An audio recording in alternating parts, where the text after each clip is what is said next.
The 2020 Olympics, which are happening in 2021, just finished.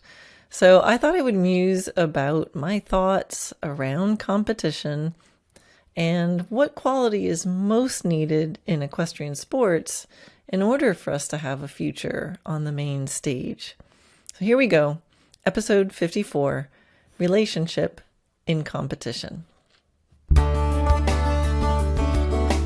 Hi, I'm Karen Rohlf, and welcome to Horse Training in Harmony.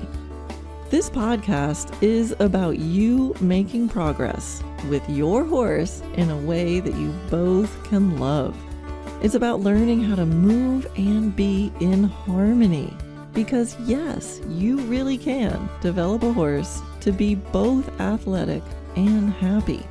When we show up as our best selves for our horses will show up for us. So let's get started.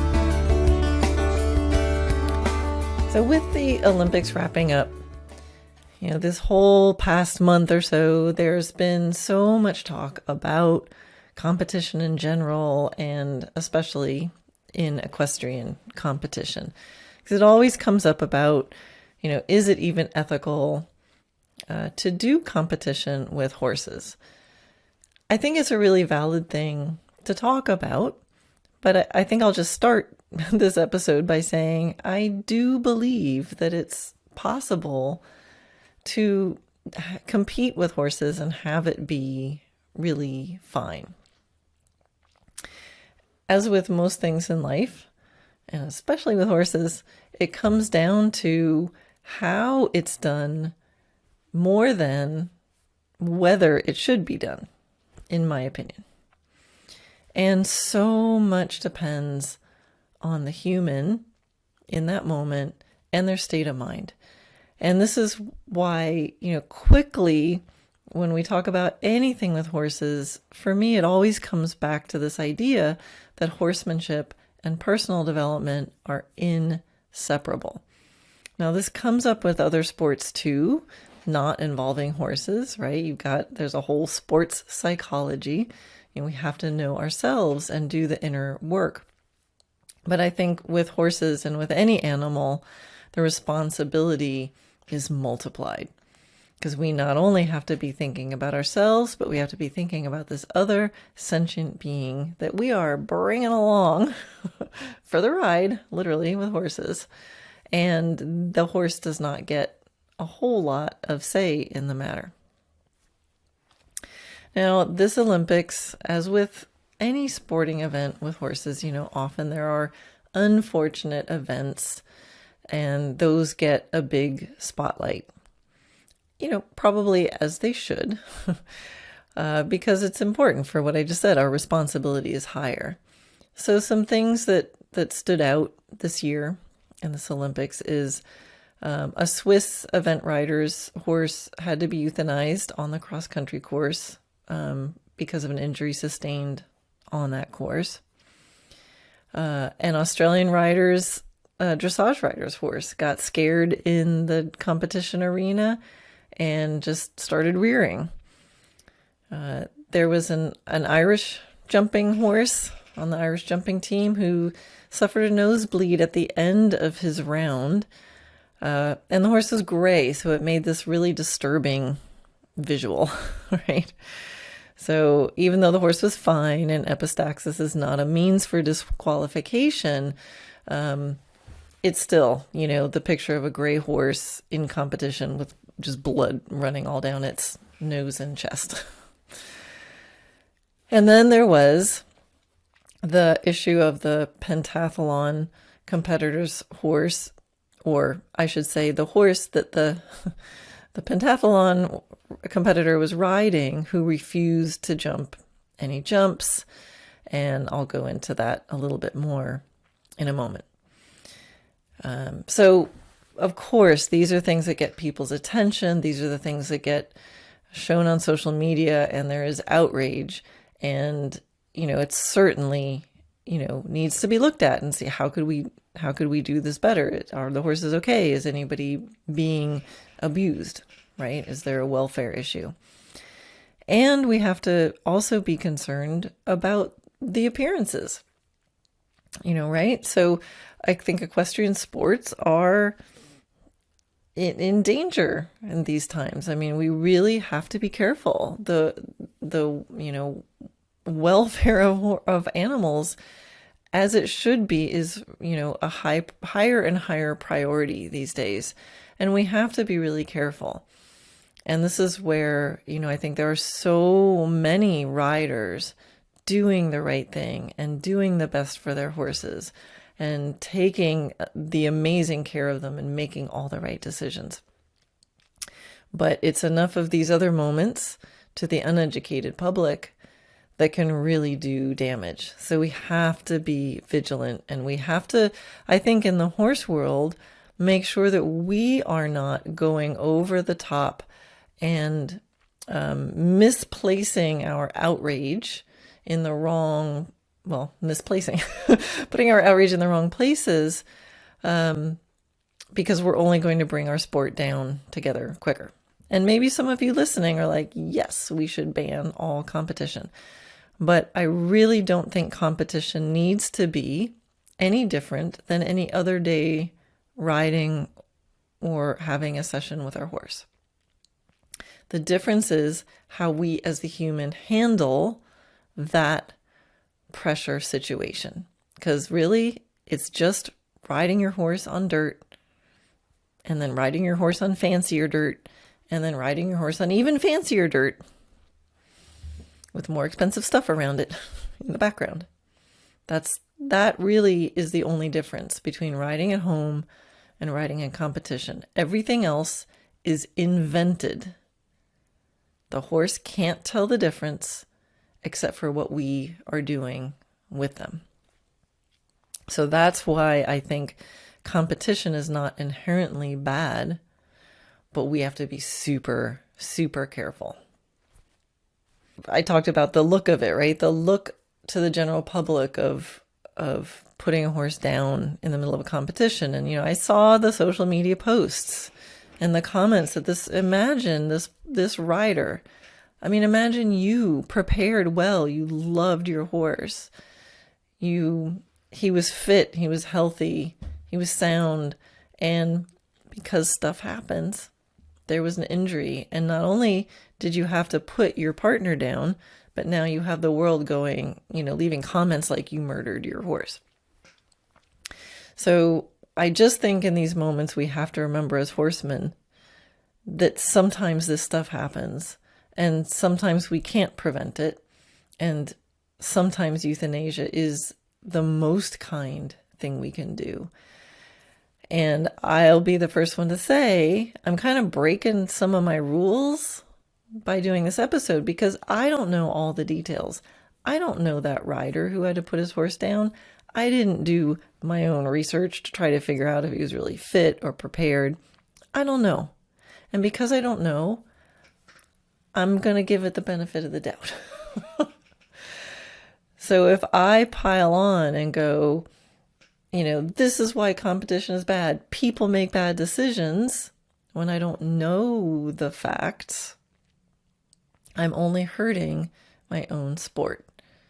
So make sure we as a group are channeling our outrage in appropriate places, and that we don't go over the top, because we're just going to give fuel to anybody who wants to take us all down. And obviously I still think it's ethical, or I wouldn't be riding. There's people who think that it's unethical to even ride a horse. So I think, again, there is a way to do this well. And, that jumper that I said from the Irish team, Cian O'Connor, he, with the horse with a nosebleed, he actually elected to withdraw his horse. Now, that wasn't mandatory. As I said, nosebleeds didn't disqualify. Even there's a blood rule for blood on the horse's flanks or in the mouth. That's because of bit damage or spur damage. So technically, he didn't have to withdraw his horse, but he withdrew his horse. And again, I don't know the details around that. I don't know this rider. But what a beautiful gesture to err on the side of honoring the horse. Err on the side of even if it was just, quote, just for appearances, what a beautiful thing to show, to highlight putting the relationship with the horse. And again, I don't know. Maybe it was just for appearances. Maybe that's really how he felt. I don't know. I'm going to give the benefit of the doubt because the action he took erred on the side of sparing the horse. So that was something that I think we need more of. And I think the horse world needs to really be highlighting the relationship part. I think that really is one of the most compelling parts of equestrian sport. So much of the general public can't relate to what we do with horses, especially dressage. But what any person can relate to is the relationship, because we all have relationships. Maybe it's with a cat, maybe it's with a fish, maybe it's with a horse, maybe it's another person, but everybody's having a relationship. And I think everybody in their heart can relate to that. So I'd love to see, and I mean, this is done in the media coverage, but I think it could be done even more. And I think these moments where a competitor makes that kind of a decision for their horse, to save the horse, to save the relationship, I think is going to only benefit. I mean, obviously the way I teach, relationship is a high priority. So of course I have this perspective, but I'd love to see this brought out even more in the way equestrian sports are covered. Because I do think that the vast majority of competitors truly do love their horses. I think they've worked really hard to prepare their horses well, to give them excellent care, and to have the best mindset for their horses. I think it's hard to get to that level without addressing that on some level. So it comes down to the individual competitor, and it also comes down to the culture of the sport. And we know that in different disciplines within the horse world, there's different cultures. There's different cultures in the endurance world, as there is in the, barrel racing world, as there is in the big lick, gaited horse world, and in the dressage world, in the jumping world, and the eventing world.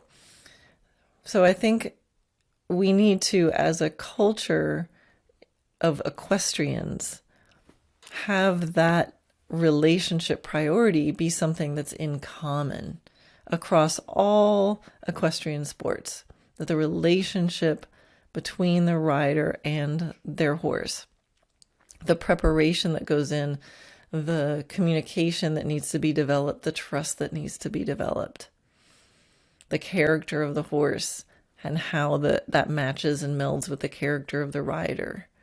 That I think can be interesting, and it's something that anybody in the general public could relate to. And I think that this factor was incredibly well demonstrated by the drama that happened in the modern pentathlon, or actually, I should say, the lack of this dynamic of valuing and respecting the relationship was demonstrated in the modern pentathlon. So the modern pentathlon, there's five sections. So fencing, swimming, show jumping, pistol shooting, and cross-country running. So what happened? There was a competitor who came into the show jumping in first place, like gonna get the medal. And she got on her horse, who she was the second rider of this horse, and the horse simply refused to jump. The rider had an obvious emotional meltdown, sobbing, repeatedly hitting the horse, the coach hitting the horse also and encouraging the rider to hit the horse even more. So it was a pretty horrible picture. The coach was disqualified and thrown out and not allowed to return to the competition after that. which is good, I think. And I think something else to know about pentathlon is the competitors are not riding their own horses. So they are supplied somehow. And each horse, like I said, has 2 riders on it. And the riders, I think, have about 20 minutes to get to know the horse before they go in. So I think this sounds to me like a really horrible setup for the horse. It sounds to me like the horse is looked at more as a piece of equipment than as a partner. Now, I need to raise my hand and say again, I'm not really talking about stuff I know a lot about. I know a teeny tiny bit about the modern pentathlon, and I've already told you most of it.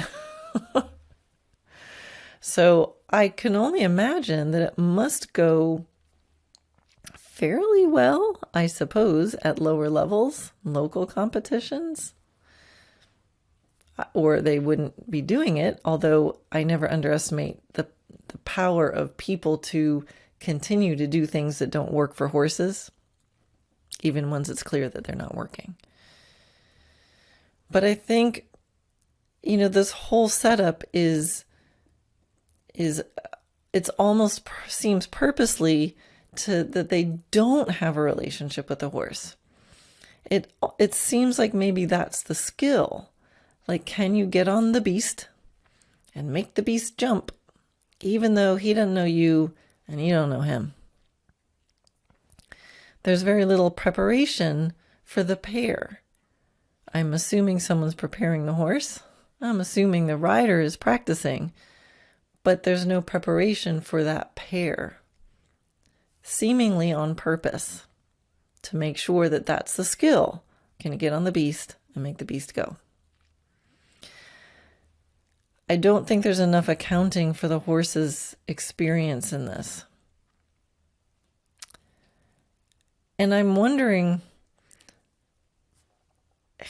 how it's actually a fair test of the rider's skills. It seems like to throw in this crazy variable of everybody's riding a different horse, but yet it's the luck of the draw. I mean, it seems strange, they don't draw out of a hat to see who has to run uphill and who gets to run downhill. Or, people have different pistols to shoot out of. Or in some of the fencing, the swords are shorter. I don't know. Like, it just seems like a very strange variable to throw in there. And maybe it's from a time gone by, where there used to be cavalry and there used to be horses trained for that, to be able to be a bit of an army soldier and be able to deal with anybody that rides them. And, the people get on any horse and the horses are used to any riders, but I'm not sure that that's what's actually happening these days. So again, there's probably going to be some of you out there doing modern pentathlon or going to write me an email or leave me a comment. And, I'm really open to being educated about how it actually goes at the lower levels. But I still think it's not a great setup. Even if it goes quote unquote well, is it really a great experience for the horse? Could it be? Or is it merely going to be tolerable? So that's just something I'm wondering, because the only way it could seem to be a fair assessment of the riders and the rider's skills is if you're kind of assuming that a horse is a horse is a horse is a horse. And each horse gets to go twice, and then it's tired. So then you need a new horse. I don't know. My other thought was, this is the Olympic level. It's the Olympic level. You're invested in your sport that much. Why don't you bring your own horse? So I would think that if it was a test of the rider's ability to ride a horse over that course of jumps, why not let them bring their own horse, that they've prepared on and practiced? So the horse trusts the rider a little bit, and the rider trusts the horse, and you're actually demonstrating a skill that you've practiced. And so that's what makes me think that maybe the whole point is the randomness of it. And I guess who am I to say? I'm not a pentathlete, so if they want to have some random variable thrown in, and, you never know if you're going to draw the straw that says you have to run uphill while everybody runs downhill. I don't know. Okay, if people want to do that, that's fine, except for the experience of the horse and my priority on relationship and the importance of highlighting that we do have relationships with the horse, because I think this kind of setup that says a horse is a horse is a horse, and I'm going to put a random rider on it and, see what can happen, is as close to treating the horse like a piece of equipment as I think you can get. And I think that ultimately in this day and age and in this environment and with our sport kind of being on the edge anywhere with, whether it's ethical or not, maybe it's time to change things. Maybe it's time to change rules. And I think it would be still challenging enough and still show skills if maybe they practiced with a horse ahead of time and brought it to the competition as a partnership.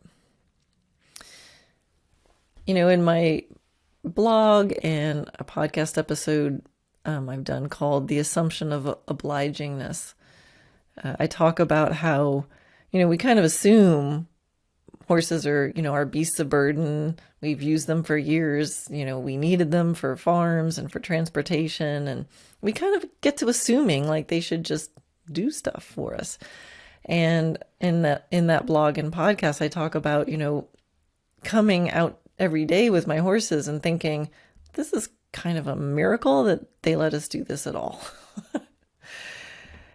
And I think what happened in these Olympics with that, horrible scene of this horse just cantering around, refusing all the jumps, and the rider, you could hear the sobbing while her coaches, screamed at her to hit her horse harder, and the coach even, punched the horse in the butt.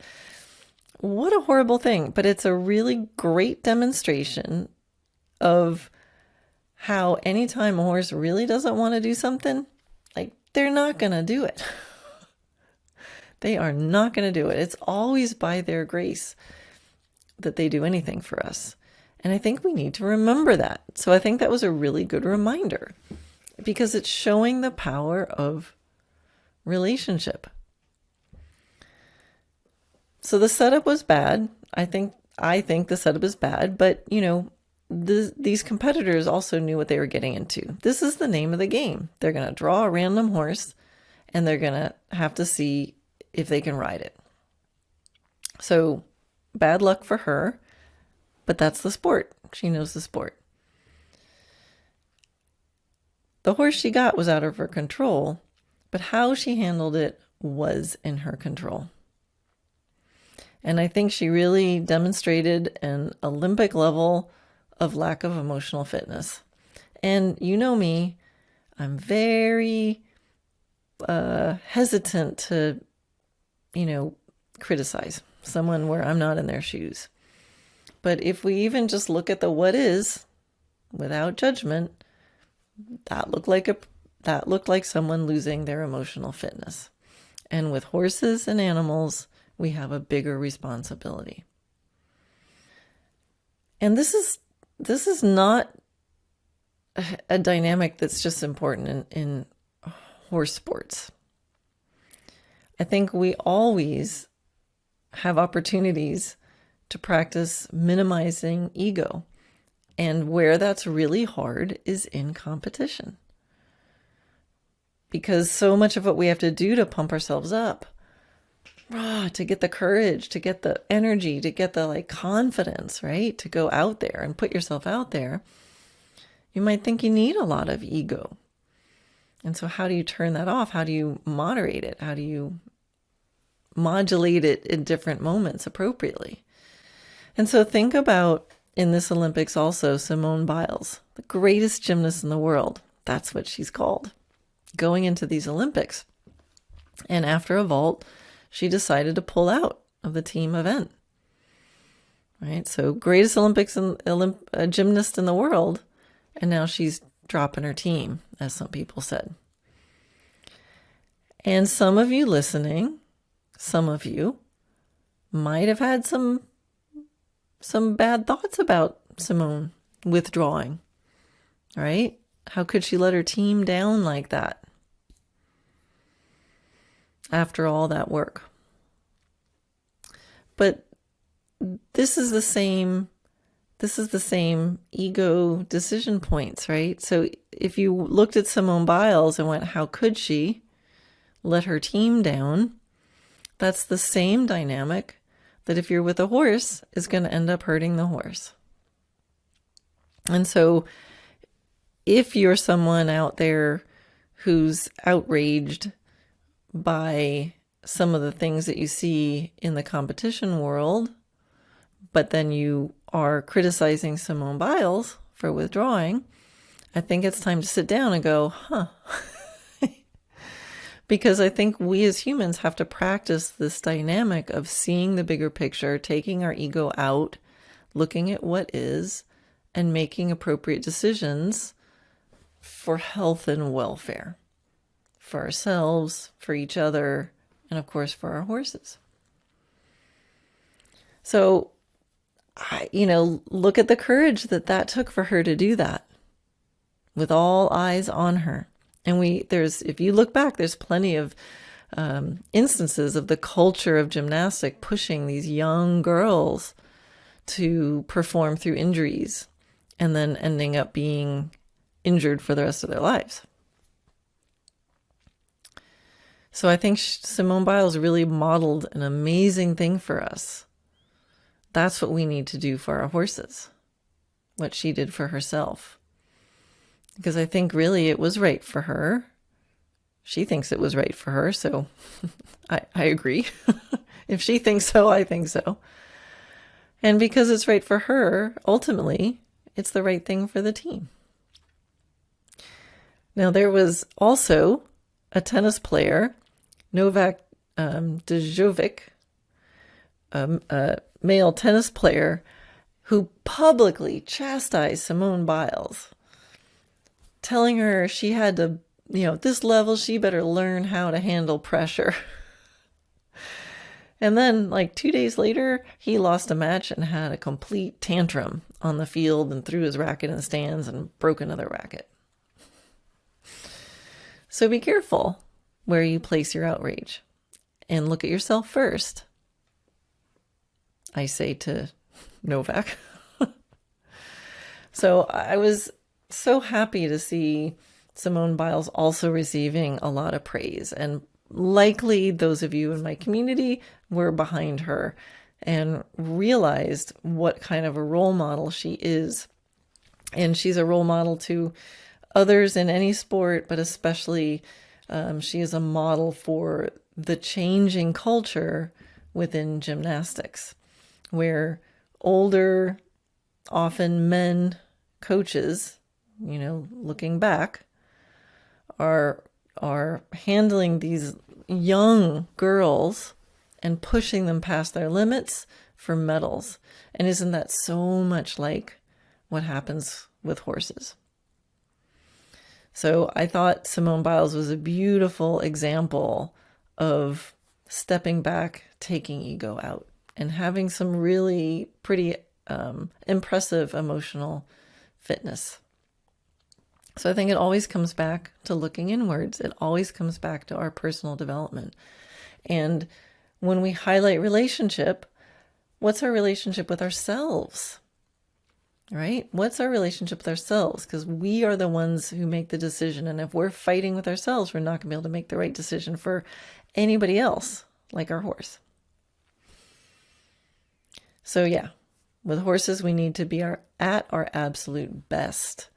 We need to set things up, set up the structures so that horse and rider together are the stars. And I think we need to educate the public that what we do with horses is about relationship more than the task.